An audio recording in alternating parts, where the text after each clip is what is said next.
The crux of that being that since the very beginning of Federation, both the business elite and the political elite have realised that the biggest threat to their power structure, of course, has and always will be organised labour. Australia in the 1970s had a problem. Workers and big business were at their wits' end with each other. Strikes were through the roof. The rate of profit in Australia was in a free fall. Now, Geordies loves to bring up over and over how the CIA allegedly ousted Whitlam from office, which, yeah, he crossed some boundaries they weren't happy with, to say the least. But Geordies has never talked about how Bob Hawke, the future Prime Minister, was necessary to the recovery. While the Americans and the Australian ruling class successfully turfed Whitlam in favour of the Liberal Malcolm Fraser, as I said, Fraser wasn't able to control what made Whitlam so ambitious to begin with: working people and their unions. So through Bob Hawke, who was the leader of the Australian Council of Trade Unions at the time, the CIA engaged in what they called a little here,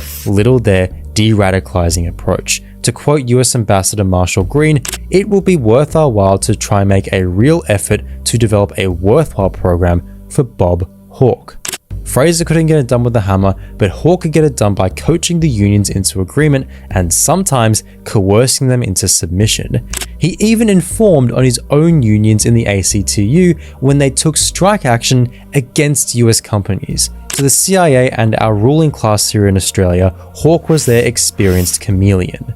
Hawke then bid to become the leader of the Labour Party and proposed what he had been planning with his mates in the CIA since 1974, an alliance between the government, business and unions, otherwise known as the Prices and Incomes Accord. The unions would agree not to strike. In return, they get things like Medicare and real wage growth. But as Keating said, increasing the profit share was the name of the game, and this was prioritised. So while yes, Australia got things like Medicare, arguably things they already won a decade earlier under Whitlam, real wages fell, inflation wasn't kept under control, and importantly, unions that were unhappy with the arrangements were violently stamped out. Geordies was right that organised labour is the biggest threat to the ruling elite, and Hawke knew that too, which is why he took away workers' right to strike.